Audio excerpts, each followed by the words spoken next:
Gaza में जिस Hamas का फन कुचलने का दावा इजरायली फौज ने किया था, अब वही हमास गाजा के अलग अलग हिस्सों में फन फैलाकर आईडीएफ को डसने में लगा है।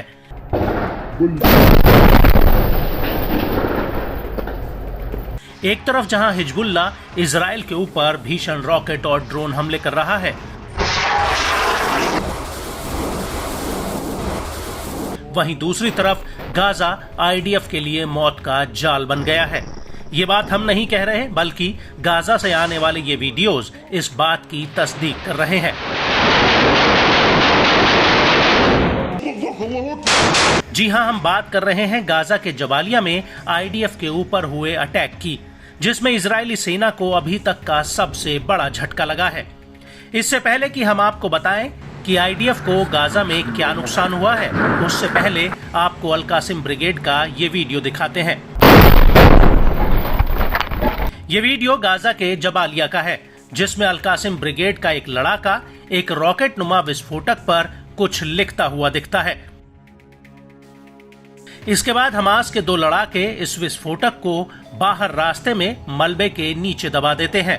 वहीं दूसरी तरफ हमास का एक लड़ाका सीसीटीवी कैमरे के जरिए इस रास्ते पर नजर रखे होता है, और तभी वहां से आईडीएफ का एक मेरकावा टैंक गुजरता है, और जैसे ही ये टैंक बारूद वाली जगह पर पहुंचता है, वैसे ही हमास का लड़ाका रिमोट कंट्रोल से इस आईडी में ब्लास्ट कर देता है, जिसकी वजह से टैंक के परखच्चे उड़ जाते हैं।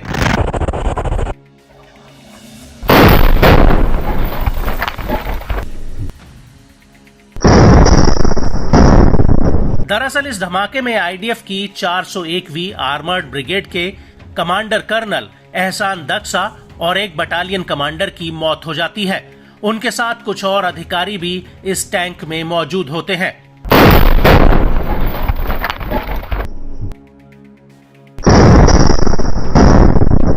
आपको बता दें कि कर्नल एहसान की उम्र 41 साल की थी और वो दलियत अल करमेल के ट्रूज कस्बे के रहने वाले थे।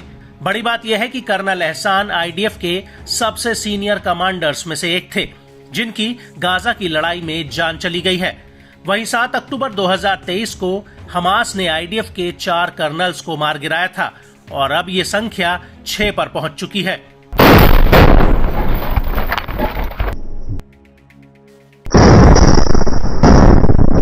आपको बता दें कि कर्नल एहसान की मौत टैंक के भीतर नहीं, बल्कि टैंक के बाहर हुई है। आईडीएफ की रिपोर्ट के मुताबिक वो अन्य अधिकारियों के साथ टैंक के बाहर कुछ ही मीटर दूरी पर मुआयना करने आए थे, तभी वहां मौजूद आईडी में ब्लास्ट हो गया।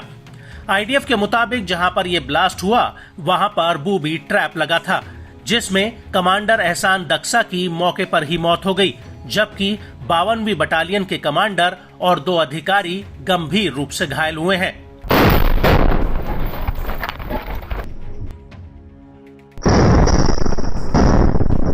और जिस वक्त यह हमला हुआ, उसी वक्त जबालिया कैंप में अल कासिम ब्रिगेड ने भी आईडीएफ के ऊपर एक बहुत बड़ा हमला किया।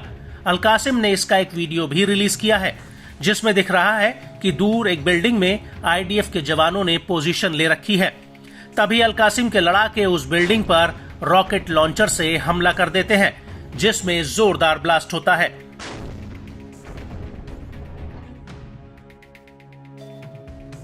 इसके बाद एक खंडर पड़ी इमारत में अल कासिम के 3 से 4 लड़ाके रॉकेट लेकर घुसते हैं, और वो उसके सामने जा रहे आईडीएफ के बुलडोजर पर ये रॉकेट फायर कर देते हैं। इसके बाद आईडीएफ के रास्ते में लगे एक बूबी ट्रैप को भी उड़ा दिया जाता है, जिसकी चपेट में आईडीएफ का एक टैंक आ जाता है।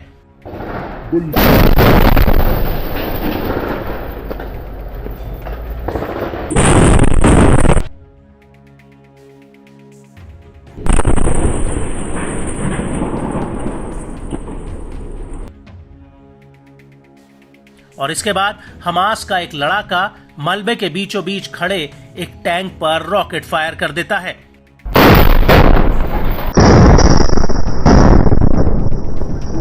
और इसके कुछ ही देर बाद एक लड़ाका मशीन गन से आईडीएफ के ऊपर ताबड़तोड़ फायरिंग करने लगता है। और इस हमले के दौरान ही अल-कुद्स के लड़ाके जबालिया कैंप के बीचों बीच अल-कसासिब में आईडीएफ के एक मरकावा टैंक पर आरपीजी दागते हैं। और अल-कुद्स के इस वीडियो में पहले तो दबे पांव 2 लड़ाके हथियार लेकर गलियों में भागते नजर आते हैं। इसके बाद ये लड़ाके एक घर में छिपकर दूर खड़े आईडीएफ के 2 टैंकों पर आरपीजी दाग देते हैं, जिसमें एक बहुत बड़ा ब्लास्ट होता है।